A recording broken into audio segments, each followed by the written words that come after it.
Hello friends, आप देख रहे हैं आपका चैनल शेयर बाजार विद आयुष। और दोस्तों बात करेंगे इस वीडियो में JNK इंडिया आईपीओ के बारे में।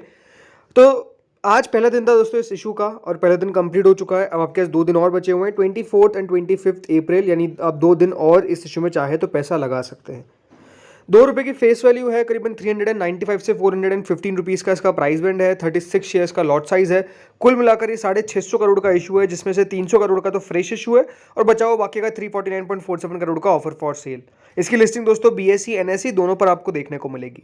देखिए, खास बात आपको बताता हूँ और वापस से ये मैं क्लियर कर देता हूँ कि अगर कोई भी JNK इंडिया में लगाना चाहता है तो प्राइस बैंड का ध्यान रखें, 415 रुपीज़ पर ही लगाना है।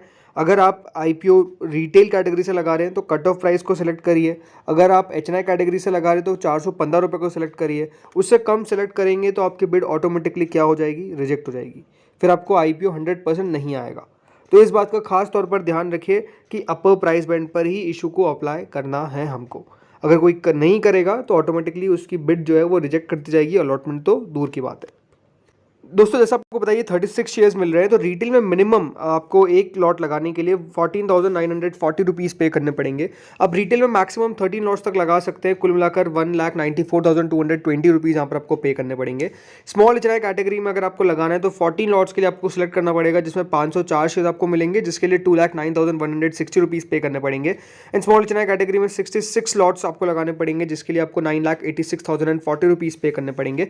बिग HNI कैटेगरी में 67 लॉट्स के लिए आपको अप्लाई करना पड़ेगा, जिसमें आपको 10,09,180 रुपीज़ पे करने पड़ेंगे, जिधर आपको 67 लॉट्स मिलेंगे, 2,412 शेयर्स। तो इस तरीके से दोस्तों डिफरेंट कैटेगरीज है। अब वो आपके हिसाब से कि आपको कितना लगाना है। अगर रिटेल याद रखिएगा पूरी सब्सक्राइब हो जाती है, यानी फुल सब्सक्राइब हो जाती है 1 गुना 100%, तो अगर उसके आगे आपने मान लीजिए 13 लॉट्स के लिए लगा दिया तो आपको अगर अलॉटमेंट आना होगा तो कितना अलॉटमेंट आएगा, ओनली ऑफ सिंगल लॉट। इस बात का आपको ध्यान रखना है। अगर आप अप्लाई कर रहे हैं किसमें, रिटेल कैटेगरी में। अगर आपको ज़्यादा शेयर्स चाहिए तो फिर HNI कैटेगरी में आपको जाना है, और किसमें, स्मॉल HNI कैटेगरी के अंदर। सब्सक्रिप्शन समझने से पहले दोस्तों हम समझते हैं कि कितना कितना यहाँ पर 100% में से हर एक कैटेगरी को ऑफर किया गया है, राइट। 649 करोड़ का पूरा IPO है, मतलब 650 करोड़ का राउंड ऑफ कर लीजिए, उसमें से कितना कितना हर एक कैटेगरी को दिया गया है। तो आप देख सकते हैं जैसे कि कंपनी ने अपने एंकर इन्वेस्टर्स से कल करीबन 194 करोड़, या फिर आप कह सकते हैं 30% ऑफ द इशू जो है वो रेस कर लिया, यानी 100% में से 30% इशू तो ऑलरेडी एंकर इन्वेस्टर्स के पास चला गया है। फिर बचता है दोस्तों यहाँ पर 70%। उसका 70% में से आप देख सकते हैं यहाँ पर जो QIB है उनको 100% में से 20% दिया गया है, करीबन 129.89 करोड़ के शेयर्स। HNI कैटेगरी को 97.42 करोड़ के शेयर्स दिए गए, यानी 15% ऑफ द इशू दिया गया, जिसमें बिग HNI कैटेगरी को करीबन 10% और स्मॉल HNI कैटेगरी को 5%। याद रखिएगा जो 15% है HNI को दिया गया है, HNI मतलब NII को जो दिया गया है उसमें से 10% तो किसके पास है, बिग HNI के पास, और 5% किसके पास है, स्मॉल HNI के पास। तो ये 15% में से 10 और 5 गए। सबसे बड़ी जो कैटेगरी है या फिर सबसे बड़ा जो पोर्शन किसी को दिया गया है वो रिटेल कैटेगरी को दिया गया है, करीबन 35% ऑफ द इशू। टोटल मिलाकर ये जो इशू है वो 649.47 करोड़ का इस तरीके से आपको बनता हुआ नजर आया, यानी सबसे बड़ा पोर्शन किसके पास है, रिटेल कैटेगरी के पास। अब समझते हैं दोस्तों पहले दिन कितना पैसा निकल कर आया है। So first day QIB category करीबन 66% सब्सक्राइब होती हुई देखने को मिली है। जिनको नहीं पता है आपको बता देता हूँ, QIB कैटेगरी मेजरली दोस्तों आखिरी दिन सब्सक्राइब होती है। कौन से दिन सब्सक्राइब होती है, लास्ट डे। तो QIB कैटेगरी अगर फर्स्ट 2 दिनों में आपको सब्सक्रिप्शन कम देखने को मिलता है तो उसके पीछे का रीज़न क्या है, QIB आखिरी दिन पैसा लगाते हैं।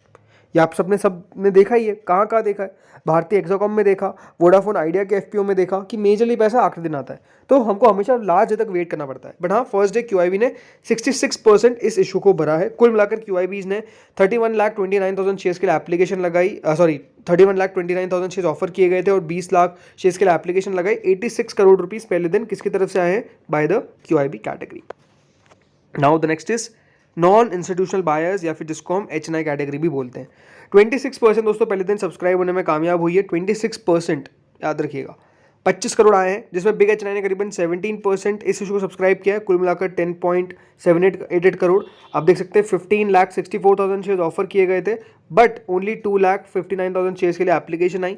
और जो स्मॉल HNI कैटेगरी थी वो 44% सब्सक्राइब होती है, करीबन 7,82,500 शेयर्स ऑफर किए गए थे, ओनली 3,45,996 शेयर्स के लिए एप्लीकेशन आई। कुल मिला के 14.359 करोड़ ही पहले दिन हमको आते हुए नजर आए। तो पहले दिन ये दिखता है इन दोनों के सब्सक्रिप्शन से कि बहुत ज़्यादा सब्सक्रिप्शन नहीं आया है।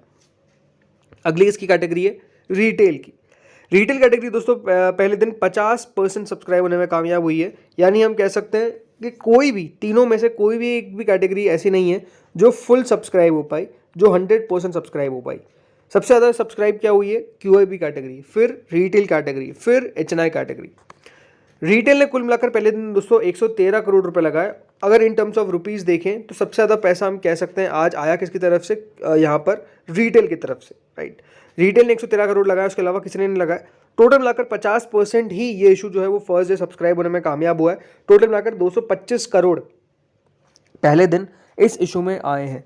तो क्या दिखाता है ये? क्या ये इशू के अंदर पैसा नहीं आने वाला है? क्या ये इशू उतना ज़्यादा बेहतर इशू नहीं रहेगा?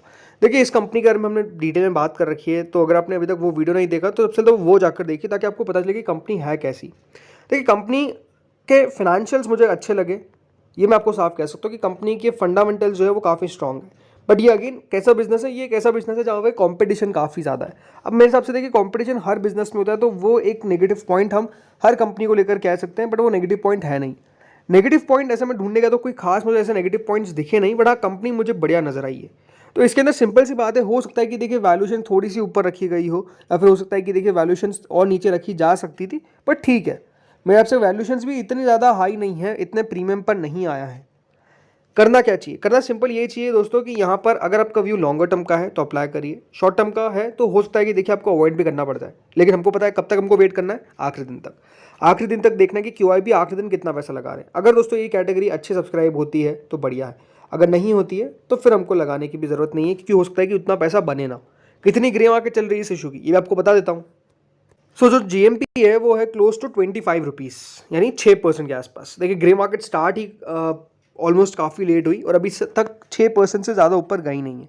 6% का मतलब ये है कि दोस्तों कुछ भी हो सकता है। 6% मतलब ये भी है कि ऊपर भी खुल जाए, और 6% का ये भी है कि अगर नीचे भी खुल जाए तो कुछ कर नहीं सकते। बट ये ग्रे मार्केट की शुरुआती दौर है, तो ज़्यादा हम ये कह सकते हैं कि इसको हमको देखना पड़ेगा कि हाँ कितना ग्रे मार्केट बढ़ता है, कितना नहीं बढ़ पाता है, वो देखने वाली बात होगी। बट मेरे हिसाब से ठीक है, यहाँ पर ऐसा कोई खास दिक्कत नहीं आनी चाहिए। मेरी एक्सपेक्टेशंस तो यही है। अब लेट्स सी होता क्या है। इसकी अगर ग्रे मार्केट 10-15% हो जाए तो और ज़्यादा आपको अच्छा पैसा आता हुआ देखने को मिलेगा। फर्स्ट डे लो सब्सक्रिप्शन है, लो ही हमको यहाँ पर पैसा जो है वो आता हुआ नजर आया है by all the categories. I think first day था, सेकंड थर्ड डे तक हमको ज़रूर, सेकंड डे में थोड़ा बहुत हमको रिस्पांस पता चल जाएगा कि हाँ कितना आ रहा है by all the categories. Specifically मैं बात कर रहा हूँ HNI और रिटेल का। और आखिरी दिन तो पता हमको चली जाएगा कि कितना पैसा आता है।